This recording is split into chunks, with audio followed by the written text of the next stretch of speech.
Hello friends, welcome to Jio mentor. ഞാൻ സൂരജ് കോടിയേരി. ഇപ്പോൾ നമ്മൾ കഴിഞ്ഞ തവണ വീഡിയോ ഇട്ടപ്പോൾ, അതായത് ഈ ചാനലിലൂടെ നിങ്ങൾക്ക് എന്താണ്, ഏതൊക്കെ ടോപ്പിക്സ് ആണ് എടുക്കേണ്ടത് എന്ന് ചോദിച്ചപ്പോൾ ഏറ്റവും കൂടുതൽ ആൾക്കാർ ചോദിച്ച ഒരു കാര്യമാണ് SCERT പുസ്തകം എടുത്തു തരുമോ എന്നുള്ളത്. അപ്പോൾ തീർച്ചയായും നിങ്ങളുടെ അഭിപ്രായം മാനിച്ച് SCERT തന്നെ തുടങ്ങാം എന്ന് വിചാരിച്ചു. അപ്പോൾ അതിൽ തന്നെ ഏറ്റവും കൂടുതൽ ആൾക്കാർ ചോദിച്ചത് 9th 10th SCERT ടെക്സ്റ്റ് ബുക്കുകൾ പഠിപ്പിച്ചു തരുമോ എന്നുള്ളതാണ്. അപ്പോൾ തീർച്ചയായും നമ്മൾ ഇന്ന് 9th സ്റ്റാൻഡേർഡ് SCERT സ്റ്റാർട്ട് ചെയ്യാണ്. അപ്പോൾ ഇതുപോലെ നിങ്ങളുടെ അഭിപ്രായങ്ങളും നിർദ്ദേശങ്ങളും നിങ്ങൾ കമന്റ് ബോക്സിലൂടെ അറിയിക്കുക. അപ്പോൾ ഏറ്റവും കൂടുതൽ ആൾക്കാർ തീർച്ചയായും എന്താണ് ഡിമാൻഡ് ചെയ്യുന്ന ടോപ്പിക്കുകൾ എടുക്കുക എന്നുള്ളതാണ് എൻ്റെ ഒരു ലക്ഷ്യം എന്ന് പറയുന്നത്. അപ്പോൾ നമുക്കിന്ന് SCERT 9th സ്റ്റാൻഡേർഡ് തുടങ്ങാം. ഓക്കെ, അപ്പോൾ യെസ്, 9th സ്റ്റാൻഡേർഡ് സാമൂഹ്യ ശാസ്ത്രം രണ്ടാം ഭാഗം 1. ഇതിൽ ലോകത്തിന്റെ നെറുകയിൽ എന്ന് പറഞ്ഞിട്ടുള്ള ചാപ്റ്റർ ആണ് നമ്മൾ ഇന്ന് ഡിസ്കസ് ചെയ്യാൻ പോകുന്നത്. ലോകത്തിന്റെ നെറുകയിൽ.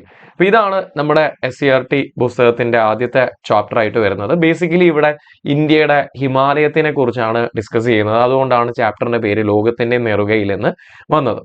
ഇപ്പോൾ ഈ ഒരു SCERT സീരീസിലൂടെ ഇത്രയേ ഞാൻ ഉദ്ദേശിക്കുന്നുള്ളൂ.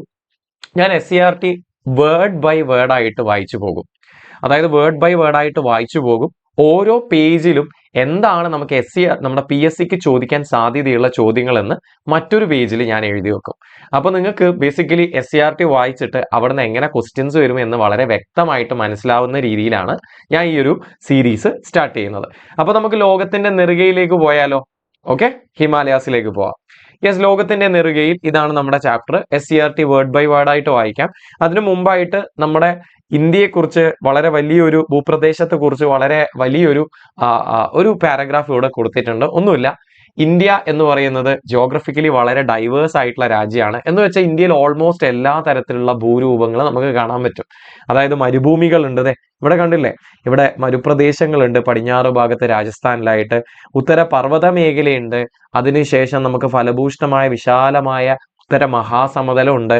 അപ്പൊ അങ്ങനെ എല്ലാ തരത്തിലുള്ള ഭൂരൂപങ്ങളും ഇന്ത്യയിൽ കാണും. അപ്പൊ സ്വാഭാവികമായിട്ടും നമുക്ക് ഇന്ത്യൻ ജോഗ്രഫിയിൽ പഠിക്കാൻ ഒരുപാട് ഉണ്ടാവും അല്ലെ. ഫസ്റ്റ് ഓഫ് ഓൾ, ഇന്ത്യ ലോകത്തിലെ ഏറ്റവും വലിയ 7ാമത്തെ രാജ്യമാണ്. അപ്പൊ സ്വാഭാവികമായിട്ടും ഒരുപാട് കാര്യങ്ങൾ നമുക്ക് ഇന്ത്യയിൽ പഠിക്കാനുണ്ടാവും. അപ്പോൾ ഇത് ലഘൂകരിക്കാൻ വേണ്ടിയിട്ട് നമ്മൾ ഇന്ത്യയെ 5 ഭൂവിഭാഗങ്ങളായിട്ട് തരംതിരിച്ചിട്ടുണ്ട്. 5 ഭൂവിഭാഗങ്ങൾ.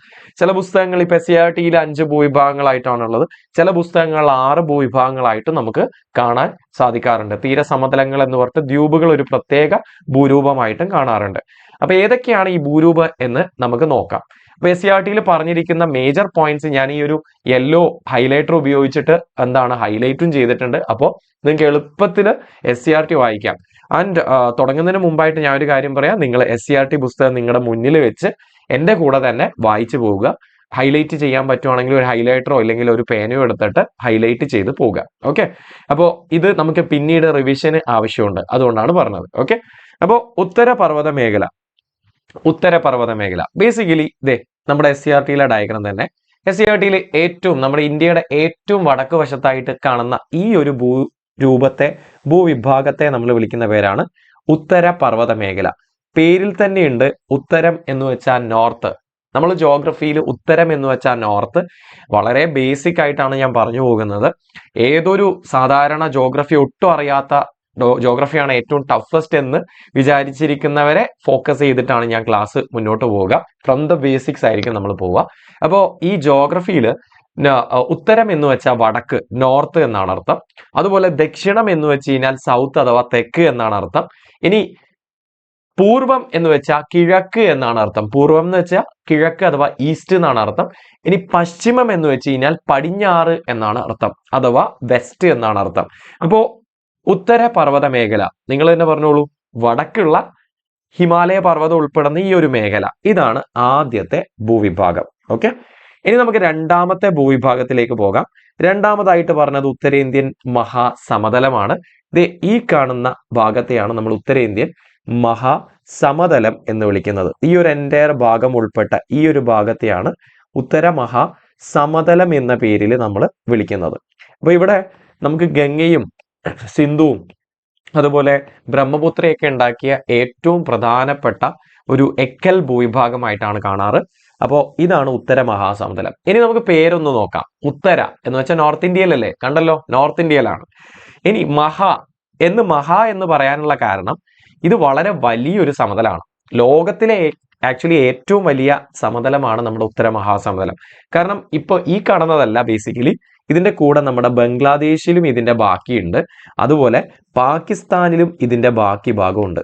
ഇത് മൂന്നും ഉൾപ്പെടുത്തി കഴിഞ്ഞാൽ, ഇന്ത്യയിലും പാകിസ്ഥാനിലും ബംഗ്ലാദേശിലും ഉൾപ്പെടുത്തി കഴിഞ്ഞാൽ ബേസിക്കലി ലോകത്തിലെ ഏറ്റവും വലിയ നദീ സമതലമായിട്ട് വരും നമ്മുടെ ഉത്തരേന്ത്യൻ മഹാസമതലം. ഇതിന് പ്രധാന കാരണം ഏഷ്യയിലെ പ്രധാനപ്പെട്ട 3 നദികൾ, സിന്ധു, ഗംഗ, ബ്രഹ്മപുത്ര, അവയുടെ പോഷക നദികളും ചേർന്നാണ് ഈ സമതലം ഉണ്ടാവുന്നത്. അതുകൊണ്ടാണ് ഇങ്ങനെ പേര് വിളിക്കുന്നത്. ഇനി നമുക്ക് മൂന്നാമത്തെ ഭൂവിഭാഗത്തിലേക്ക് പോകാം, ഉപദ്വീപീയ പീഠഭൂമി. ഉപദ്വീപീയ പീഠഭൂമി. അതിനു മുമ്പായിട്ട് ഉത്തരേന്ത്യൻ സമതലം അല്ലെ. സമതലം എന്ന് വെച്ചാൽ എന്താ? നിരപ്പായ താഴ്ന്ന സ്ഥലത്തെ വിളിക്കുന്ന പേരാണ് സമതലം. എന്താ? നിരപ്പായ താഴ്ന്ന സ്ഥലം, ഇതാണ് സമതലം. ഇനി നമുക്ക് ഉപദ്വീപീയ പീഠഭൂമിയിലേക്ക് പോകാം. ഈ വാക്ക് നമുക്ക് രണ്ടായിട്ട് സ്പ്ലിറ്റ് ചെയ്യാം, ഉപദ്വീപ്, പീഠഭൂമി. ഉപദ്വീപ് എന്ന് വെച്ച് കഴിഞ്ഞാൽ തീർച്ചയായും നിങ്ങൾക്ക് ഈ മാപ്പിൽ ഇന്ത്യയുടെ ഈ ഒരു ഭാഗത്തെ നമ്മൾ വിളിക്കുന്ന പേര്, ഇതടക്കം ഉൾപ്പെടുന്ന, ഈ ഗുജറാത്തിന്റെ ഈ ഭാഗം അടക്കം ഉൾപ്പെടുന്ന ഈ ഒരു എൻറ്റയർ ഭാഗത്തെ വിളിക്കുന്ന പേരാണ് ഉപദ്വീപ്. കണ്ടില്ലേ? ഇതിന്റെ 3 വശവും വെള്ളത്താൽ ചുറ്റപ്പെട്ട ഭാഗമാണ്. ഉപദ്വീപ് എന്ന് വെച്ചാൽ തന്നെ, ദ്വീപ് എന്ന് വെച്ചാൽ 4 വശം വെള്ളമല്ലേ, അപ്പൊ ഉപദ്വീപ് എന്തായിരിക്കും? 3 വശവും വെള്ളത്താൽ ചുറ്റപ്പെട്ട ഈ ഒരു ഭാഗം. അപ്പൊ അതുകൊണ്ടാണ് ഇതിനെ ഉപദ്വീപ് എന്ന പേരിൽ വിളിക്കുന്നത്. അപ്പോ ഉപദ്വീപീയ. രണ്ടാമത്തെ വേർഡ് എന്താ? പീഠഭൂമി. പീഠഭൂമി എന്ന് വെച്ച് കഴിഞ്ഞാൽ നമ്മുടെ വയനാടൊക്കെ പോലുള്ള, ഏറ്റവും ബെസ്റ്റ് എക്സാമ്പിൾ നമ്മുടെ കേരളത്തിൽ തന്നെയുണ്ട് അല്ലെ. കേരളത്തിൽ നമ്മുടെ വയനാടൊക്കെ പോലുള്ള സ്ഥലം. വയനാടിന്റെ പ്രത്യേകത എന്താണ്? തീർച്ചയായും സിമ്പിൾ ആണ്. വയനാട് ഒരു പീഠഭൂമിയാണ്. അതായത് ഉയർന്ന നിരപ്പായ സ്ഥലത്തെയാണ് പീഠഭൂമി അഥവാ പ്ലേറ്റ് എന്ന് വിളിക്കുന്നത്. നമ്മൾ ചുരം കയറിയിട്ട് വേണം വയനാടിലേക്ക് പോകാൻ. വയനാട് ഇനി എത്തിക്കഴിഞ്ഞാലോ, വയനാട് നല്ല നിരപ്പാണെന്ന് നമുക്ക് കാണാൻ പറ്റും. വയലുകളുടെ നാടാണ് വയനാട്, അങ്ങനെയാണ് പേര് പോലും വന്നത്. അപ്പോൾ നിരപ്പായ വയലുകളുള്ള നാടായതുകൊണ്ടാണ് വയനാട് എന്നുള്ള പേര് വന്നത്. അപ്പൊ പീഠഭൂമി എന്ന് വെച്ചാൽ ഉയർന്ന നിരപ്പായ സ്ഥലം. ഇനി പറയൂ, എന്താണ് ഉപദ്വീപീയ പീഠഭൂമി? ഉപദ്വീപ് എന്ന് വെച്ചാൽ 3 വശവും വെള്ളത്താൽ ചുറ്റപ്പെട്ട സ്ഥലം. പീഠഭൂമി എന്ന് വെച്ചാൽ ഉയർന്ന നിരപ്പായ സ്ഥലം. അപ്പോൾ ഉപദ്വീപീയ പീഠഭൂമി എന്ന് വെച്ചാൽ 3 വശവും വെള്ളത്താൽ ചുറ്റപ്പെട്ട ഉയർന്ന നിരപ്പായ സ്ഥലം. അപ്പൊ നിങ്ങൾ ഈ കാണുന്ന ഇന്ത്യയുടെ ഈ ഒരു ഭൂരിഭാഗം ഈ ഒരു സ്ഥലവും ഉയർന്ന നിരപ്പായ സ്ഥലമാണ്. അതുകൊണ്ടാണ് കുറച്ച് തണുപ്പൊക്കെ തോന്നുന്നത്. ഇതേ ബാംഗ്ലൂരും മൈസൂരൊക്കെ, പൂനെ ഇതുപോലുള്ള നഗരങ്ങളിലൊക്കെ അല്പം താപനില കുറവാണ്, പ്രത്യേകിച്ച് വിന്റർ സീസണിലൊക്കെ. അതിന് കാരണം ഇതൊരു ഉയർന്ന നിരപ്പായ സ്ഥലമാണ്. ഉയരം കൂടുമ്പോൾ താപനില കുറയും അല്ലെ. അപ്പൊ അതുകൊണ്ടാണ് ഉപദ്വീപീയ പീഠഭൂമി എന്ന് ഇതിനെ വിളിക്കുന്നത്. മൂന്നാമത്തെ ഏറ്റവും പ്രധാനപ്പെട്ട ഭൂവിഭാഗം. ഇനി നമുക്ക് 4ാമത്തെ ഭൂവിഭാഗത്തിലേക്ക് പോകാം, ഇന്ത്യൻ മരുഭൂമി. ഇന്ത്യൻ മരുഭൂമി ബേസിക്കലി നമുക്ക് വേണമെങ്കിൽ ഒരു ഭൂവിഭാഗമായിട്ട് ഇതുപോലെ 4ാമത്തെ ഭൂവിഭാഗമായിട്ട് പറയാം. അല്ലെങ്കിൽ തീർച്ചയായും നമ്മുടെ ഉത്തര മഹാസമതലം ഉണ്ടല്ലോ, ഈ ബ്ലൂ കളറിൽ കാണുന്ന, ഇതിന്റെ ഭാഗം തന്നെയാണ്. ബേസിക്കലി ഇത് ഉത്തര മഹാസമതലത്തിന്റെ തന്നെ ഭാഗമാണ് നമ്മുടെ ഇന്ത്യൻ മരുഭൂമി അഥവാ താർ മരുഭൂമി. പക്ഷെ SCERT ഒരു പ്രത്യേക ഭൂവിഭാഗമായിട്ട് പറഞ്ഞതുകൊണ്ട് നമുക്കതൊരു പ്രത്യേക ഭൂവിഭാഗമായിട്ട് തന്നെ പറഞ്ഞു പോകാം. ഓക്കെ, അപ്പോൾ ഇതാണ് നമ്മുടെ ഇന്ത്യൻ മരുഭൂമി എന്നറിയപ്പെടുന്ന താർ മരുഭൂമി. അപ്പൊ ഇതാണ് നമ്മുടെ 4ാമത്തെ ഭൂവിഭാഗം. അപ്പൊ 4ാമത്തെ ഭൂവിഭാഗവും നമ്മൾ പഠിച്ചിട്ടുണ്ട്. ഇനി നമുക്ക് 5ാമത്തെ ഭൂവിഭാഗത്തിലേക്ക് പോകാം. 5ാമത്തെ ഭൂവിഭാഗം എന്ന് പറയുന്നത് തീരസമതലങ്ങളും ദ്വീപുകളുമാണ്. ഇന്ത്യക്ക് വളരെ വലിയൊരു തീരസമതലമുണ്ട്. നിങ്ങൾ നോക്കിക്കോ, ഇവിടുന്ന് ഈ ഒരു ഭാഗത്തുനിന്ന്, ഇവിടുന്ന് തുടങ്ങി ഗുജറാത്തിന്റെ കച്ചിൽ നിന്ന് തുടങ്ങി ഇതിങ്ങനെ വളരെ വലിയൊരു പടിഞ്ഞാറും പിന്നെ അതിനുശേഷം കിഴക്കും ആയിട്ട് വളരെ വലിയൊരു തീരസമതലം ഇന്ത്യക്കുണ്ട്. പോരാത്തതിന് ലക്ഷദ്വീപ്, ആൻഡമാൻ നിക്കോബാർ എന്ന പേരില് 2 ദ്വീപ സമൂഹങ്ങളും നിങ്ങൾക്ക് അപ്പുറവും ഇപ്പുറവും കാണാൻ പറ്റും. അപ്പൊ ഇതാണ് നമ്മുടെ 5ാമത്തെ ഭൂവിഭാഗം, തീരസമതലവും ദ്വീപുകളും. ദ്വീപ് എന്താണെന്ന് നിങ്ങൾക്ക് അറിയാം, ചുറ്റും വെള്ളമുള്ള അല്ല ഒരു കരഭാഗം. തീരസമതലം എന്താ നമുക്കറിയാം. കാരണം എന്താ, നമ്മൾ ഓൾറെഡി പഠിച്ചിട്ടുണ്ട്. തീരം എന്ന് വെച്ചാൽ കടലിനടുത്തുള്ള സ്ഥലം, നമുക്ക് എല്ലാവർക്കും അറിയാം. സമതലം എന്താണെന്ന് ഞാൻ ഓൾറെഡി പറഞ്ഞു. താഴ്ന്ന നിരപ്പായ സ്ഥലം. ഉത്തരമഹാസമതലം അല്ലെങ്കിൽ ഇന്ത്യൻ സമതലം പറഞ്ഞപ്പോൾ, ഉത്തരേന്ത്യൻ സമതലം പറഞ്ഞപ്പോൾ ഞാൻ പറഞ്ഞു സമതലം മീൻസ് താഴ്ന്ന നിരപ്പായ സ്ഥലം, പീഠഭൂമി ഉയർന്ന നിരപ്പായ സ്ഥലം, സമതലം മീൻസ് താഴ്ന്ന നിരപ്പായ സ്ഥലം. അപ്പോ താഴ്ന്ന നിരപ്പായ സ്ഥലം തീരസമതലം അല്ലെ. അപ്പൊ തീരസമതലം മൊത്തത്തിൽ വായിച്ചേ, തീരസമതലം കടലിനോടടുത്തുള്ള താഴ്ന്ന നിരപ്പായ സ്ഥലം, ഇതാണ് തീരസമതലം. അപ്പോ അതിനെക്കുറിച്ചും നമ്മൾ പഠിക്കും, ദ്വീപുകളെ കുറിച്ചും പഠിക്കും. അപ്പൊ ഇങ്ങനെ 5 ഭൂവിഭാഗങ്ങളായിട്ട് SCERT ഡിവൈഡ് ചെയ്തിട്ടുണ്ട്. ഇതിൽ ലോകത്തിന്റെ നെറുകയിൽ എന്ന ഭാഗത്തേക്കാണ് നമ്മൾ പോകുന്നത്. എന്ന് വെച്ചാൽ നമ്മൾ ഇതിൽ ആദ്യത്തെ ഭൂവിഭാഗമായിട്ടുള്ള ഉത്തരപർവ്വത മേഖലയിലേക്കാണ് പോകുന്നത്. അപ്പൊ ഉത്തരപർവ്വത മേഖലയിലേക്ക് പോയാലോ? യെസ്, നിങ്ങളുടെ ചാപ്റ്ററിൽ ആദ്യം തന്നെ ഒരാളെ എന്താണ് പറഞ്ഞുകൊണ്ടാണ് തുടങ്ങുന്നത്. ലോകത്തിന്റെ മേൽക്കൂര. ലോകത്തിന്റെ മേൽക്കൂര എന്നറിയപ്പെടുന്ന പാമിർ പർവ്വതക്കെട്ടിൽ നിന്ന് ഉത്ഭവിച്ച് കിഴക്ക് പൂർവാഞ്ചൽ വരെ വ്യാപിക്കുന്ന നിരവധി പർവ്വത നിരകൾ ചേർന്നതാണ് ഇന്ത്യൻ ഉപഭൂഖണ്ഡത്തിന്റെ വടക്ക് കിഴക്കൻ അതിരായ ഉത്തരപർവ്വത മേഖല. അപ്പൊ ഇതൊക്കെ നമുക്ക് എന്ത് ചെയ്യണം? മാപ്പിൽ നോക്കണം. മാപ്പ് വിട്ടിട്ടുള്ള ഒരു പരിപാടിയും നമ്മുടെ ക്ലാസ്സിലില്ല. അപ്പൊ നമുക്ക് മാപ്പിൽ ഇതൊക്കെ നോക്കാം. എന്താ ആദ്യം പറഞ്ഞിരിക്കുന്ന കാര്യം നോക്കിയേ, ലോകത്തിന്റെ മേൽക്കൂര എന്നറിയപ്പെടുന്ന പാമിർ പർവ്വതം. നോക്കിയേ, ഇതാണ് നമ്മുടെ പാമിർ പർവ്വതക്കെട്ട്. കണ്ടല്ലോ, പാമിർ പർവ്വതക്കെട്ട് എന്ന് അവിടെ എഴുതി വെച്ചിട്ടുണ്ട്. ലോകത്തിന്റെ മേൽക്കൂര എന്നറിയപ്പെടുന്ന പാമിർ ആണിത്. അതായത് ഇന്ത്യയുടെ തലയാണ് ജമ്മു കാശ്മീർ ലഡാക്ക് അല്ലെ. ആ തലയുടെ മേളിലാണ് നമ്മുടെ പർവ്വതക്കെട്ടായിട്ടുള്ള പാമിർ. ഓക്കെ, സോ ക്ലിയർ അല്ലേ? ലോകത്തിന്റെ മേൽക്കൂര എന്നാണ് ഇത് അറിയപ്പെടുന്നത്. അപ്പൊ നമുക്ക് ഈ SCERT ഈ പേജിൽ നിന്ന് ആദ്യത്തെ ഒരു പോയിന്റ് കിട്ടി, ലോകത്തിന്റെ മേൽക്കൂര. അത് നമ്മൾ ഇത് ഇങ്ങനെ എഴുതി പോകും കേട്ടോ. ലോകത്തിന്റെ മേൽക്കൂര എന്നറിയപ്പെടുന്നത് പാമിറാണ്. ആരാണ്? പാമിറാണ്. അപ്പൊ അത് നമ്മൾ പഠിച്ചു. ഇനി ഇവിടുന്ന് ക്വസ്റ്റ്യൻ വന്നാൽ നമ്മൾ എഴുതും. ഓക്കെ, ഇനി അടുത്തത് പാമിർ പർവ്വതക്കെട്ടിൽ നിന്ന് ഉത്ഭവിച്ച് കിഴക്ക് പൂർവാഞ്ചൽ വരെ. പൂർവാഞ്ചൽ നോക്കണ്ടേ? വാ, ആദ്യത്തെ ക്ലാസ് കുറച്ച് സ്ലോ ആയിരിക്കും, കാരണം ഇതൊക്കെ പഠിച്ചു വരണം, മാപ്പിൽ ഇതൊക്കെ കണ്ടുവരണം. പിന്നെ നമ്മൾ പൂർവാഞ്ചൽ എന്ന് പറയുമ്പോൾ അപ്പൊ തന്നെ പൂർവം, കിഴക്കുള്ള ഹിമാലയം എന്ന് നിങ്ങൾക്ക് കിട്ടും. അപ്പൊ ഇതാണ് പൂർവാഞ്ചൽ. ഞാനിത് ഇവിടെ മാർക്ക് ചെയ്യുന്നുണ്ട്. ഈ കാണുന്ന ഈ പർവ്വതമാണ് പൂർവാഞ്ചൽ എന്ന പേരിൽ അറിയപ്പെടുന്നത്. ആക്ച്വലി ഇന്ത്യയുടെ ഏറ്റവും കിഴക്കുള്ള പർവ്വതമാണ് പൂർവാഞ്ചൽ. പേര് തന്നെയുണ്ട്. പൂർവം എന്ന് വെച്ചാൽ എന്താ? കിഴക്ക്. അചലം എന്ന് വെച്ചാൽ പർവ്വതം. അപ്പൊ പൂർവാഞ്ചൽ എന്താ? കിഴക്കുള്ള പർവ്വതം എന്ന് വെച്ചാൽ കിഴക്കൻ ഹിമാലയം. അപ്പൊ ഇവിടുന്ന് തുടങ്ങി ഇവിടം വരെ നീണ്ടു കിടക്കുന്ന പർവ്വതമാണ് നമ്മുടെ ഹിമാലയം എന്നാണ് ഈ ഒരു സെന്റൻസിലൂടെ നമ്മുടെ SCERT പറഞ്ഞിരിക്കുന്നത്. ഇപ്പോ ആദ്യത്തെ ഒരു പാരഗ്രാഫ് സെറ്റ് ആയല്ലോ. ഇനി അടുത്തത് നൽകിയിട്ടുള്ള ഭൂപടമൊക്കെ പരിശോധിക്കാൻ പറഞ്ഞിട്ടുണ്ട്. ഇതിൽ പാമിർ പർവ്വതക്കെട്ടിൽ നിന്ന് ഉത്ഭവിക്കുന്ന മറ്റ് പർവ്വത നിരകൾ ഏതൊക്കെ? ചുമ്മാ ഒന്ന് നോക്കിക്കളയാം. ഓക്കെ, ഇതിൽ ഓൾറെഡി കുൻലുൻ ഉണ്ട്, ബാക്കിയുള്ളത് നമുക്ക് കണ്ടുപിടിക്കാം. കുൻലുൻ പാമിർ പർവ്വത നിരയിൽ നിന്ന് ഉത്ഭവിക്കുന്ന ആദ്യത്തെ പർവ്വത നിര നിങ്ങൾ കാണാൻ പറ്റും. ഇതാണ് കുൻലുൻ അല്ലെ. കുൻലുൻ കണ്ടല്ലോ. ഇത് ചൈനയിലേക്ക് പോകുന്ന ഒരു പർവ്വതമാണ്. കുൻലുൻ ഹിമാലയാസ് എന്നൊക്കെ പറയും അല്ലെ, കുൻലുൻ മൗണ്ടൻസ്. ഇനി മറ്റൊരു പർവ്വതം നിങ്ങൾക്ക് ഇവിടെ കാണാൻ പറ്റും. ഇത് പാകിസ്ഥാനിലേക്ക് പോകുന്ന ഹിന്ദുക്കുഷാണ്. ആരാ? ഹിന്ദുക്കുഷാണ്. പാകിസ്ഥാനിലേക്ക് പോകുന്ന ഹിന്ദുക്കുഷ്. അപ്പൊ ഹിന്ദുക്കുഷിന്റെ പൊസിഷൻ കണ്ടില്ലേ? അപ്പൊ ഇത് ശരിക്കും ഒരു പൂവ് ഇടർന്ന പോലെയാണ് പാമിർ അല്ലെ. പാമിറിൽ നിന്ന് കുൻലുൻ ഹിമാലയാസ് ചൈനയിലേക്ക് പോകുന്നു, ഹിന്ദുക്കുഷ് എങ്ങോട്ട് പോകുന്നു? പാകിസ്ഥാനിലേക്ക് പോകുന്നു, ഹിമാലയാസ് ഇന്ത്യയിലേക്കും നേപ്പാളിലേക്കൊക്കെ വരുന്നു. ഒരു ടിയാൻ ഷാൻ എന്ന് പറഞ്ഞിട്ടുള്ള ഒരു പർവ്വതം സെൻട്രൽ ഏഷ്യയിലേക്ക് പോകുന്നു, തജിക്കിസ്ഥാൻ പോലുള്ള രാജ്യങ്ങളിലേക്ക് അങ്ങോട്ടും പോകുന്നു. അപ്പോൾ എല്ലാ ഭാഗത്തേക്കും പർവ്വതനിരകൾ റേഡിയേറ്റ് ചെയ്യുന്നതായിട്ട് കാണാൻ പറ്റും. അപ്പൊ നമുക്ക് ഇതങ്ങ് കംപ്ലീറ്റ് ചെയ്തേക്കാം. കുൻലുൻ മാത്രമല്ല, ഹിന്ദുക്കുഷ്, പിന്നെ ആരാ? ടിയാൻ ഷാൻ. എന്താണ്? ടിയാൻ ഷാൻ കഴിഞ്ഞു കഴിഞ്ഞാൽ പിന്നെ ഇത്രയും കാര്യങ്ങൾ, പിന്നെ നമ്മുടെ ഹിമാലയം. ഓക്കെ, താരതമ്യേന ഇനി നമുക്ക് ബാക്കിയുള്ള പോയിന്റ്സ് വായിക്കാവേ. താരതമ്യേന പ്രായം കുറഞ്ഞതും ഉയരമേറിയതുമാണ് ഈ പർവ്വതനിരകൾ. തീർച്ചയായും ഹിമാലയം എന്ന് പറയുന്നത് പ്രായം കുറഞ്ഞ പർവ്വതനിരയാണ്. ഇപ്പോഴും വളർന്നുകൊണ്ടിരിക്കുന്ന ഒരു കുട്ടിയാണ് ഹിമാലയം. നല്ല ഉയരമുള്ള ഒരു കുട്ടി എന്ന് വെച്ചാൽ ഇപ്പോഴും വളർന്നുകൊണ്ടിരിക്കുകയാണ്. അതിന് കാരണമൊക്കെ നമ്മൾ കുറച്ച് കഴിഞ്ഞ് കഴിഞ്ഞാൽ പഠിക്കുന്നുണ്ട്, ഒരു പേജ് കൂടി കഴിഞ്ഞാൽ പഠിക്കുന്നുണ്ട്. ശിലാപാളികൾക്ക് വലനം സംഭവിച്ച് രൂപപ്പെട്ട മടക്ക് പർവ്വതങ്ങളാണ് ഇവ. എന്ന് വെച്ചാൽ ഫോൾഡിങ്, അഥവാ ഫോൾഡ് മൗണ്ടൻസ്. അപ്പൊ നമുക്ക് ഈ ഒരു എന്താണ് ബോക്സ് ഒന്ന് വായിച്ചിട്ട് തിരിച്ചു വരാം. അതായത് ഫോൾഡ് മൗണ്ടൻസ് എന്താണ്?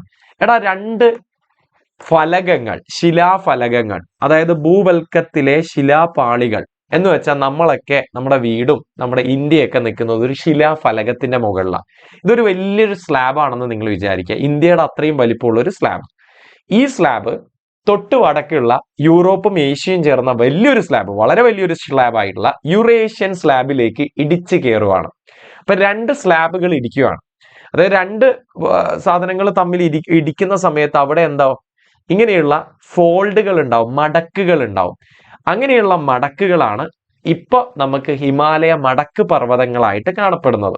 ഓക്കെ, അപ്പോ അതിനെയാണ് മടക്കു പർവ്വതങ്ങൾ എന്ന് പറയുന്നത്. ഇതിനെ നമ്മൾ വലനം അഥവാ ഫോൾഡ് സംഭവിച്ചിട്ടല്ലേ ഈ രണ്ട് ഫലകങ്ങൾ തമ്മിൽ ഇടിക്കുമ്പോൾ ഫോൾഡ് സംഭവിച്ചിട്ടല്ലേ ഇതുണ്ടാകുന്നത്. അതുകൊണ്ടാണ് ഇതിനെ ഫോൾഡിങ് അഥവാ വലനം എന്ന് വിളിക്കുന്നത്. രണ്ട് ഫലകങ്ങൾ കൂട്ടിയിടിക്കുന്ന സംയോജിത സീമയിലാണ് ഇത് രൂപപ്പെടുക. അതൊക്കെ നമ്മൾ അടുത്ത 1-2 പേജസ് കഴിഞ്ഞ് കഴിഞ്ഞാൽ പറയുന്നുണ്ട്. That's it. അപ്പൊ ഇങ്ങനെ ഉണ്ടാവുന്ന പർവ്വതങ്ങളെ മടക്കു പർവ്വതങ്ങൾ എന്ന് പറയും. ബേസിക്കലി ലോകത്തുള്ള വളരെ വലിയ പർവ്വതങ്ങളിൽ മിക്കതും മടക്ക് പർവ്വതങ്ങൾ അല്ലെങ്കിൽ ഫോൾഡ് മൗണ്ടൻസ് ആണ്. ഫോർ എക്സാമ്പിൾ ഹിമാലയം. ബാക്കിയുള്ളത് ഇതാ ഇവിടെ കൊടുത്തിട്ടുണ്ട്. ഹിമാലയം, ആൽപ്സ്, ഇനി യുറാല്, ആൻഡിസ്, റോക്കീസ്, ഇതെല്ലാം മടക്ക് പർവ്വതങ്ങളാണ്. ഇതുപോലെ വലനം മടക്ക് സംഭവിച്ചിട്ടാണ് ഉണ്ടാവുന്നത്. അപ്പോൾ അതുപോലെ ഉണ്ടായ മടക്ക് പർവ്വതമാണിവ എന്ന് പറഞ്ഞിട്ടുണ്ട്. ഇനി പടിഞ്ഞാറ് സിന്ധു നദി മുതൽ കിഴക്ക് ബ്രഹ്മപുത്ര നദി വരെ 2400 കിലോമീറ്റർ നീളത്തിൽ വ്യാപിച്ചു കിടക്കുന്നു. മടിച്ചിരിക്കാതെ നേരെ മാപ്പ് നോക്കുക. ഓക്കെ, ദേ നോക്കിയേ, ഇതാണ് നമ്മുടെ സിന്ധു നദി. സിന്ധു നദി ഞാൻ വരക്കുന്നു. ഇതാണ് സിന്ധു നദി. പടിഞ്ഞാറ് സിന്ധു നദി മുതൽ, യെസ് സിന്ധു. ഇനി കിഴക്ക് ബ്രഹ്മപുത്ര നദിയുടെ ഒരു സമതലം വരെ, ഇതാണ് ബ്രഹ്മപുത്ര. ഇതുവരെ നീണ്ടു കിടക്കുന്ന, നോക്കിയേ, അവിടെ തൊട്ട് ഇവിടം വരെയല്ലേ? കറക്റ്റ് അല്ലേ? എത്ര കിലോമീറ്റർ? 2400 കിലോമീറ്റർ നീണ്ടു കിടക്കുന്ന പർവ്വത നിരയാണ് ഹിമാലയം എന്നാണ് പറഞ്ഞിരിക്കുന്നത്. അപ്പോ അതും നമ്മൾ പഠിച്ചു. ഇങ്ങനെ പഠിക്കുക, മാപ്പ് നോക്കുക പഠിക്കുക, മാപ്പ് നോക്കുക പഠിക്കുക. ഇങ്ങനെ മാത്രമേ കുറെ കാലം മനസ്സിൽ ഓർമ്മിച്ചു വെക്കാൻ പറ്റുള്ളൂ. ഇനി ഈ ഉത്തരപർവ്വത മേഖലയ്ക്ക് 150 തൊട്ട് 400 കിലോമീറ്റർ വരെ വീതി ഉണ്ട്. ഓക്കെ, തീർച്ചയായും നമുക്ക് നോക്കിക്കളയാം. മാപ്പ് എടുക്കുന്നു, വീണ്ടും നോക്കുന്നു. എടാ, ഞാൻ ഒന്നുകൂടി വേറൊരു മാപ്പിൽ വരക്കുകയാണ്. അപ്പൊ ഇതാണ് നമ്മുടെ ഹിമാലയം എന്നാണ് പറഞ്ഞിരിക്കുന്നത്. എവിടെ തൊട്ട് എവിടം വരെ? സിന്ധു സമതലം തൊട്ട് ബ്രഹ്മപുത്ര സമതലം വരെ നീണ്ടു കിടക്കുന്ന ഈ പർവ്വതത്തെയാണ് നമ്മൾ എന്ത് വിളിക്കുന്നത്? ഹിമാലയം എന്ന് വിളിക്കുന്നത്. എത്രയാ നീളം? 2400 കിലോമീറ്റർ ആണ് നീളം. അത് ഞാനിതാ ഇവിടെ എഴുതി വെച്ചു. ഇനി നമുക്ക് വീതി നോക്കാം. വീതി എന്ന് പറയുന്നത്, നിങ്ങൾക്ക് ഇവിടെയൊക്കെ നല്ല വീതി കാണാം അല്ലെ? അവിടെയൊക്കെ നല്ല വീതി ഉണ്ടല്ലേ? ഇങ്ങോട്ട് വരുമ്പോൾ വീതി കുറച്ച് കുറയുന്നതായിട്ട് കാണാൻ പറ്റും. ഇങ്ങോട്ട് വരുമ്പോൾ വീതി കുറഞ്ഞു വരുന്നതായിട്ട് കാണാൻ പറ്റും. ഇവിടെ എത്തിയപ്പോ വീതി കുറഞ്ഞു, ഇവിടെ എത്തിയപ്പോ വീണ്ടും വീതി കുറഞ്ഞു. ഇങ്ങ് അരുണാചൽ പ്രദേശൊക്കെ എത്തിയപ്പോ വീതി വളരെ കുറഞ്ഞിട്ടുണ്ട് അല്ലെ? എന്ന് വെച്ചാൽ ഈ ഭാഗത്തൊക്കെ ഇതിന് 400 കിലോമീറ്റർ ഒക്കെ വീതിയുണ്ട്. അതേസമയം ഇങ്ങ് അരുണാചൽ പ്രദേശിന്റെ അടുത്തൊക്കെ എത്തുമ്പോൾ വെറും 150 കിലോമീറ്ററൊക്കെ വീതിയുള്ളൂ. എന്ന് വെച്ചാൽ ഇതിൽ നിന്ന് ഒരു കാര്യം നിങ്ങൾക്ക് മനസ്സിലാക്കാൻ പറ്റും. കിഴക്കോട്ട് വരുമ്പോൾ ഇതിന്റെ വീതി കുറഞ്ഞാണ് വരുന്നത് അല്ലെ? കിഴക്കോട്ട് വരുമ്പോൾ എന്താ? വീതി കുറഞ്ഞാണ് വരുന്നത്. അപ്പൊ ഈ കാര്യം മനസ്സിലാക്കുക. ഇന്ത്യയിലെ ഒരുവിധം എല്ലാ സാധനങ്ങളും കിഴക്കോട്ട് വരുമ്പോൾ വീതി കുറയുന്നതായിട്ട് കാണാൻ പറ്റും. ഇനി നമ്മൾ അടുത്ത പഠിക്കുന്ന ഉത്തര മഹാസമതലം ഇല്ലേ, അതും കിഴക്കോട്ട് വരുമ്പോൾ വീതി കുറയാണ് ചെയ്യുന്നത്. ഇതൊക്കെ ഒന്ന് മൈൻഡിൽ ഓർത്ത് വെക്കുക. നമ്മൾ വീണ്ടും റിപ്പീറ്റ് ചെയ്യും അത്. ഇനി അപ്പോ 150 തൊട്ട് 400. 150 എവിടെയാ? ഈസ്റ്റ്. 400 എവിടെയാ? കാശ്മീരിന്റെ ഒക്കെ ആ ഭാഗം. കാശ്മീരിന്റെ അവിടെയൊക്കെ ഫുൾ ഹിമാലയല്ലേ? That's it. ഇനി ഉയരമേറിയ കൊടുമുടികളും ഹിമാനികളും താഴ്വരകളൊക്കെ നിറഞ്ഞ പ്രദേശമാണ്. മൊത്തത്തിൽ ഇതിനെ ഉത്തരപർവ്വത മേഖല എന്ന് വിളിക്കും. That's it, leave it. Okay, ഇനി അടുത്തതാണ് ട്രാൻസ് ഹിമാലയം. അപ്പൊ നമ്മൾ ഉത്തരപർവ്വത മേഖലയെ 3ആയിട്ട് തരംതിരിക്കാൻ പോവാണ്. ട്രാൻസ് ഹിമാലയം, ഹിമാലയം, കിഴക്കൻ കുന്നുകൾ. ആദ്യം ഞാൻ ഇത് എന്താണെന്ന് പറഞ്ഞുതരാം, എന്നിട്ട് നമുക്ക് SCERT ഒന്ന് വായിച്ചു നോക്കാം. ഓക്കെ, അപ്പൊ ആദ്യം ഞാൻ ഇതെന്താണെന്ന് പറഞ്ഞുതരും. ഇതിൽ തന്നെ ഞാൻ പറയുകയാണ്, ഇതേ ഡയഗ്രത്തിൽ തന്നെ ഞാൻ പറയുകയാണ്. അതായത് നമ്മളിപ്പോ പഠിച്ച ഈ ഹിമാലയത്തിനെയാണ് നമ്മൾ ഹിമാലയം എന്ന് പറയുന്നത്. ഹിമാലയം, ദ ഒറിജിനൽ ഹിമാലയ. സെറ്റ് അല്ലേ? ഇതിനെ നമ്മൾ ഹിമാലയം എന്നാണ് പറയുക. ഇതിന്റെ വടക്ക് ഭാഗത്ത് ഇത് ഇങ്ങനെ ഒരു മൂന്ന് കഷ്ണം വേറെയുണ്ട്. 3 പർവ്വതനിരകൾ വേറെയുണ്ട്. 1, 2, 3. ഈ ഹിമാലയത്തെ വിളിക്കുന്ന പേരാണ് ട്രാൻസ് ഹിമാലയം. ഇത് ഹിമാലയമാണോ? അത് ഹിമാലയമാണോ? അല്ല. ഇവനാരാ? ട്രാൻസ് ഹിമാലയമാണ്. ഇതിൽ നിന്ന് എന്ത് കാര്യം മനസ്സിലായി? ട്രാൻസ് ഹിമാലയത്തിന്റെ വടക്കാണ്.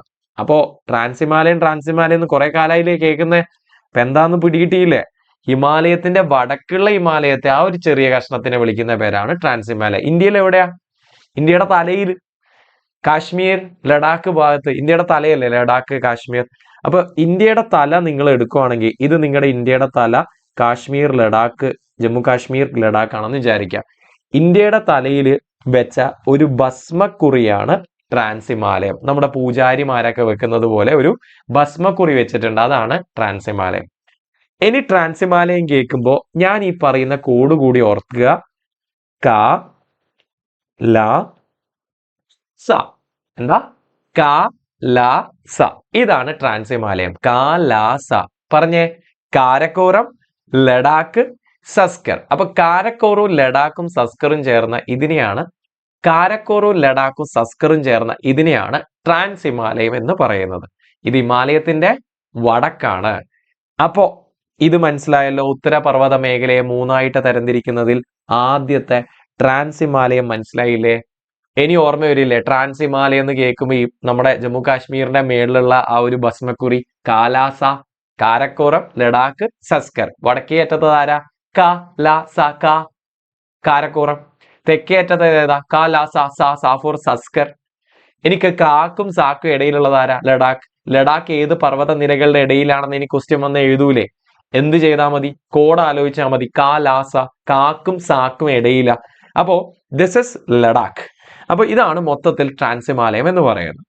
രണ്ടാമത്തവനാണ് the original Himalaya. ഇതിനെ ഞാൻ ഒറിജിനൽ ഹിമാലയ എന്ന് പറയാൻ കാരണം ഇവൻ അങ്ങ് കാശ്മീർ തൊട്ട് ഇങ്ങ് അല്ലെ സിന്ധു നദിയുടെ അങ്ങ് തൊട്ട് ഇവിടെ ഇങ്ങ് ബ്രഹ്മപുത്ര നദിയുടെ ഇങ്ങ് വരെ അരുണാചൽ പ്രദേശ് വരെ നീണ്ടു കിടക്കുന്ന 2400 കിലോമീറ്റർ നീണ്ടു കിടക്കുന്ന പർവ്വതമാണ്. അപ്പോൾ that's why it is known as Himalayas, the original Himalayas. ഇനി മൂന്നാമത്തവനാണ് ഇവൻ. ഇവൻ കൊള്ളാലോ. ബാക്കിയുള്ളവരൊക്കെ ഇങ്ങനെ കിടക്കും, ഇവൻ എങ്ങനെയാ കിടക്കുന്നേ? ഇങ്ങനെ അല്ലെ, തെക്ക് വടക്കായിട്ടാണ് കിടക്കുന്നത്. ഇവനാണ് പൂർവാഞ്ചൽ. ഇവന്റെ പേര് പഠിക്കാൻ പിന്നെ വലിയ ബുദ്ധിമുട്ടൊന്നുമില്ല. ഇന്ത്യയുടെ ഏറ്റവും കിഴക്കുള്ള പർവ്വതമാണിത്. അതുകൊണ്ടാണ് പൂർവാഞ്ചൽ. പൂർവം എന്ന് വെച്ചാൽ കിഴക്ക്, അചലം എന്ന് വെച്ചാൽ പർവ്വതം. അപ്പോ ഇതിനെ നമുക്ക് പൂർവാഞ്ചൽ എന്ന് വിളിക്കാം, അല്ലെങ്കിൽ കിഴക്കൻ കുന്നുകൾ എന്നും വിളിക്കാം, അല്ലെങ്കിൽ കിഴക്കൻ ഹിമാലയം എന്നും വിളിക്കാം. അപ്പോ ഞാൻ ഇവിടെ എഴുതി ചേർക്കുന്നുണ്ട്. ഇതിനെ നമുക്ക് വേണമെങ്കിൽ എന്ത് വിളിക്കാം? പൂർവാഞ്ചൽ, കിഴക്കൻ ഹിമാലയം എന്നൊക്കെ വിളിക്കാവുന്നതാണ്. അപ്പൊ ഇതാണ് മൂന്നാമത്തെ കിഴക്കൻ കുന്നുകൾ. ഇതിനെക്കുറിച്ചാണ് ആദ്യം SCERT പറയുന്നത്. ഓക്കെ, സോ ക്ലിയർ അല്ലേ? അതിനിടയിൽ ഇങ്ങനെ SCERT കുറച്ച് ഇൻട്രസ്റ്റിംഗ് ആക്കാൻ വേണ്ടിയിട്ട് അല്ലെങ്കിൽ കഷ്ടപ്പെടുത്താൻ വേണ്ടിയിട്ട് കുറച്ച് ഇങ്ങനെയുള്ള ഫാക്ട്സുകൾ എഴുതും. സമുദ്രജരപ്പിൽ നിന്ന് ശരാശരി ഒരു 900 മീറ്ററിന് മുകളിൽ ഉയരമുള്ള 900 മീറ്ററിന് മുകളിൽ ഉയരമുള്ള ഭൂരൂപങ്ങളെ പൊതുവെ പർവ്വതം എന്നാണ് വിളിക്കുക. ഓക്കെ, അപ്പൊ 900-ന് താഴെയുള്ളതോ? അല്ലെ, നമ്മൾ അങ്ങനെയല്ലേ? എന്ത് ചോദിച്ചു കഴിഞ്ഞാലും നേരെ ഓപ്പോസിറ്റ് അല്ലെ നമ്മൾ ആലോചിക്കുക. അപ്പൊ 900-ന് താഴെയുള്ളതോ? അതിനെ നമ്മൾ ഹിൽസ് എന്ന് പറയും, അഥവാ കുന്നുകൾ എന്ന് പറയും. മനസ്സിലായോ? 900 മീറ്ററിന് മുകളിലുള്ളതിനെ പർവ്വതം എന്ന് വിളിക്കും. അതേസമയം 900 മീറ്ററിന് മുകളിലുള്ളതിനെ പർവ്വതം അഥവാ മൗണ്ടൻസ് എന്ന് വിളിക്കും. 900 മീറ്ററിന് താഴെയുള്ളതിനെ ഹിൽസ് അഥവാ കുന്നുകൾ എന്ന് വിളിക്കും. ഇതാണ് ഇവ തമ്മിലുള്ള പ്രധാന വ്യത്യാസം. ഓക്കെ, അപ്പോൾ ഇതാണ് നമ്മുടെ ആദ്യത്തെ പേജിൽ പറഞ്ഞിരിക്കുന്ന സംഭവങ്ങൾ. അപ്പോൾ ഇതിൽ ബാക്കിയുള്ള കാര്യങ്ങൾ കൂടി എഴുതുന്നു. ഹിമാലയത്തിന്റെ നീളം എത്രയാ? ഹിമാലയത്തിന്റെ നീളം 2400 കിലോമീറ്റർ ആണ്. ഇനി ഹിമാലയത്തിന്റെ വീതി എത്രയാ? വീതി 150 തൊട്ട് 400 കിലോമീറ്റർ വരെയാണ്. വീതിയിൽ ഒരു കാര്യം കൂടി നമ്മൾ പഠിച്ചിരുന്നല്ലോ. എന്താണത്? കിഴക്കോട്ട് പോകുമ്പോൾ വീതി കുറയുന്നു അല്ലെ? കിഴക്കോട്ട് പോകുമ്പോൾ വീതി കുറയുന്നു. ഓക്കെ, സെറ്റ് അല്ലേ? ഡൗട്ട്സ് ഒന്നുമില്ലല്ലോ. അപ്പൊ നമ്മൾ അതും പഠിച്ചിട്ടുണ്ട്. ഇനി ബാക്കി എന്താ പഠിച്ചത്? ഇതിനെ 3ആയിട്ട് തരംതിരിച്ചിട്ടുണ്ട്. അപ്പൊ നമുക്കിത് ഹിമാലയത്തെ ഉത്തര പർവ്വത മേഖലയെ 3ആയിട്ട് തരംതിരിക്കാം. ഉത്തര പർവ്വത മേഖല, അതായത് 1, 2, 3. ഒന്നാമത്തതാണ് ട്രാൻസ് ഹിമാലയ, ഹിമാലയം. രണ്ടാമത്തവനാണ് ഹിമാലയ. മൂന്നാമത്തവനാണ് പൂർവാഞ്ചൽ, അഥവാ നമുക്ക് വേണമെങ്കിൽ കിഴക്കൻ കുന്നുകൾ എന്ന് വിളിക്കാം, കിഴക്കൻ കുന്ന്. സോ ഇതിൽ നിന്ന് നമുക്ക് ഒരു കാര്യം മനസ്സിലാക്കാം. ഞാൻ ഓരോ പേജും എടുത്തിട്ട് അതിൽ എന്തൊക്കെ പോയിന്റ്സ് BSc ചോദിക്കും അതിവിടെ എഴുതുന്നുണ്ട്. ഈ കോളം നമ്മൾ ഇപ്പൊ എഴുതുന്നില്ല. കാരണം എന്താ? ഇതിന്റെ അടുത്ത, അതുപോലെ മൗണ്ടൻസിന്റെ കാര്യം ഞാൻ ഇവിടെ എഴുതിയിട്ടുണ്ട്. ഈ കാര്യം ഞാൻ ഇവിടെ എഴുതുന്നില്ല. കാരണം ഇത് അടുത്ത പേജിൽ ഡീറ്റെയിൽ ആയിട്ട് നമ്മൾ പഠിക്കുന്നുണ്ട്. അപ്പോൾ നമുക്ക് അടുത്ത പേജിലേക്ക് പോവാം. ആദ്യം നമ്മൾ പോകുന്നത് ട്രാൻസ് ഹിമാലയത്തിലേക്കാണ്. ബേസിക്കലി ഇത് മൂന്നും ഒരുമിച്ചാണ് SCERT പഠിക്കുന്നത്. ദേ ട്രാൻസ് ഹിമാലയം പറഞ്ഞേ. ട്രാൻസ് ഹിമാലയം ഏതൊക്കെയാ? നമുക്ക് ഇവിടെ അങ്ങ് എഴുതി ചേർക്കാം. ട്രാൻസ് ഹിമാലയം കാ ലാ സ. ലാ ഫോർ പറ ലഡാക്ക്, സ ഫോർ സൻസ്കർ. അപ്പോ ട്രാൻസ് ഹിമാലയം ചോദിച്ചാൽ കാലാസ ഓർത്താ മതി, അപ്പൊ തന്നെ കിട്ടും. ഓക്കെ, സോ ക്ലിയർ അല്ലേ? അപ്പോ ഇതിൽ ഏറ്റവും വടക്ക് കാണുന്ന ട്രാൻസ് ഹിമാലയം ടിബറ്റൻ ഹിമാലയം എന്ന് അറിയപ്പെടുന്നു. ട്രാൻസ് ഹിമാലയത്തിന് മറ്റൊരു പേര് കൂടിയുണ്ട്, അതും നമ്മൾ ഇവിടെ എഴുതുന്നു, ടിബറ്റൻ ഹിമാലയം. സെറ്റ് അല്ലേ? സെറ്റ്. ഇനി അടുത്തത് ഹിമാലയം. ഹിമാലയത്തിൽ ഏതൊക്കെ വരുന്നുണ്ട് എന്നാണ് ഇനി പറയാൻ പോകുന്നത്. അപ്പൊ നമ്മുടെ കാലാസ കഴിഞ്ഞു, കാരക്കോറം, ലഡാക്ക്, സസ്കർ പോട്ടെ. ഇനി ഹിമാലയം 3 എണ്ണാണുള്ളത്. ഹിമാദ്രി, ഹിമാചൽ, ശിവാലിക്. ആ 3 എണ്ണം കണ്ടോ? 1, 2, 3 ഈ ഒരു വയലറ്റ് ലൈൻസിൽ കാണുന്നത് അതാണ് ഹിമാലയം. നമ്മൾ ഓൾറെഡി പറഞ്ഞതുപോലെ ദേ ഒന്നുകൂടി ഞാൻ മാർക്ക് ചെയ്യുന്നു. ഇവിടുന്ന് തുടങ്ങി അങ്ങ് അരുണാചൽ വരെ നീണ്ടു കിടക്കുന്ന 3 എണ്ണം: ഹിമാദ്രി, ഹിമാചൽ, ശിവാലിക്. ഇത് എളുപ്പത്തിൽ പഠിക്കാൻ വേണ്ടിയിട്ട് ഞാൻ അടുത്ത ഒരു ഡയഗ്രാം സ്വന്തമായിട്ട് വരക്കുകയാണ്. ശ്രദ്ധിച്ച് കേൾക്കുക. ഇത് വൺസ് മനസ്സിലാക്കി കഴിഞ്ഞാൽ നിങ്ങൾക്ക് വളരെ സിമ്പിൾ ആയിരിക്കും ഹിമാലയം. Just trust me. ഇതൊന്ന് 10 മിനിറ്റ് കേൾക്കുക. ഓക്കെ, ദേ നോക്കിയേ, ഇതാണ് ഹിമാലയം. 1, 2, 3. ഇതിന്റെ പേരുകൾ പഠിക്കാൻ വളരെ സിമ്പിളാണ്. ഇതിന് ആക്ച്വലി ടോട്ടല് 3 പേര് അതിനുണ്ട്, 3 പേര് ഇതിനുണ്ട്, 2 പേര് ഇതിനുണ്ട്, വ്യത്യസ്തമായിട്ടുള്ള പേരുകൾ. പക്ഷെ ഇത് പഠിക്കാൻ എളുപ്പമാണ്. എങ്ങനെയാണെന്ന് വെച്ചാൽ, കൂട്ടത്തിൽ ആരാ ഏറ്റവും ഉയരം? അവനല്ലേ. അപ്പൊ അവന്റെ പേരെന്താ ഇടണ്ടേ?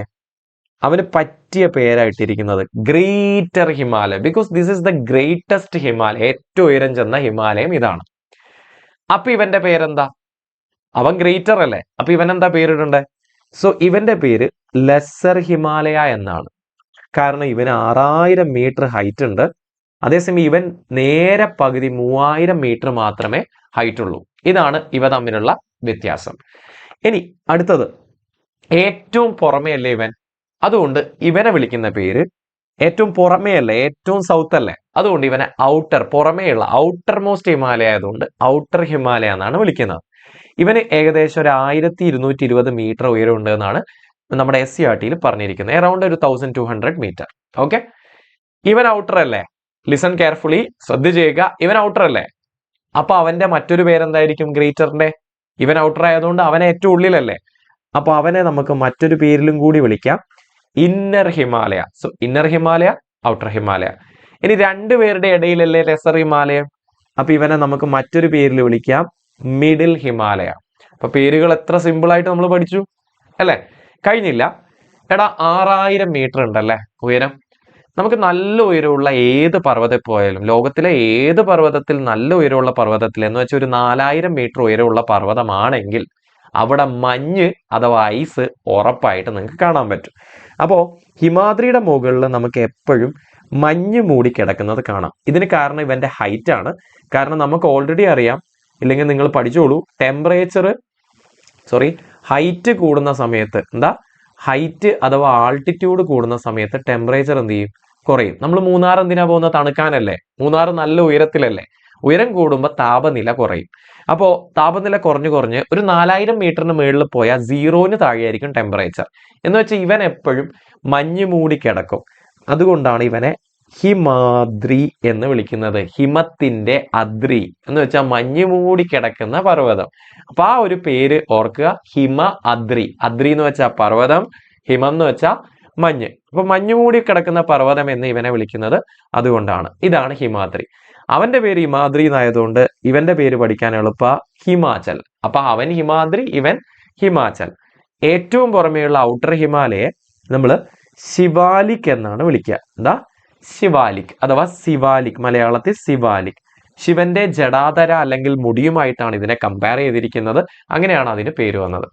ഇതാണ് ഹിമാലയം. ഏറ്റവും ഉയരമുള്ളവനെ ഗ്രേറ്റർ ഹിമാലയം. എത്ര ഉയരം? 6000. അതിനേക്കാളും ചെറുത് ഇവനെ ലെസർ ഹിമാലയം. എത്ര ഉയരം? 3000. ഏറ്റവും ഉയരം കുറഞ്ഞവനെ ഔട്ടർ ഹിമാലയം. പുറമേ അല്ലേ, ഔട്ടർ. അതുകൊണ്ട് അവൻ ഇന്നർ, ഇവൻ മിഡിൽ. ഇനി മഞ്ഞു മൂടി കിടക്കുന്ന ആരാ? നല്ല ഉയരമുള്ളവൻ ഹിമാദ്രി. അതുകൊണ്ട് ഹിമാദ്രി എന്നാണ് പേര്. അതുകൊണ്ട് ഇവന്റെ പേര് Himachal. And last one Shivalik, ശിവന്റെ ജടാധരയാണ് ഉദ്ദേശിക്കുന്നത്. ഇതാണ് ഹിമാലയത്തിന്റെ ഈ കാണുന്ന 3 പർവ്വതം. ഈ കാണുന്നത് ഹിമാദ്രിയാണ്, അടുത്തതായിട്ട് കാണുന്നത് ഹിമാചലാണ്, ഇത് ശിവാലിക്കാണ്. അത് അരുണാചൽ വരെ നീണ്ടു കിടക്കുന്നുണ്ട് നമുക്ക് മനസ്സിലായി. ഓക്കെ, ഇനി നമുക്കൊന്ന് വായിച്ചു നോക്കാം. വടക്ക് കാണുന്ന ട്രാൻസ് ഹിമാലയം പഠിച്ചു, കാലാസ. അപ്പൊ ഇതിന് ശരാശരി ഒരു 3000 മീറ്റർ ഒക്കെ ഉയരമുണ്ട് എന്നാണ് നമ്മുടെ SCERT പറഞ്ഞിരിക്കുന്നത്.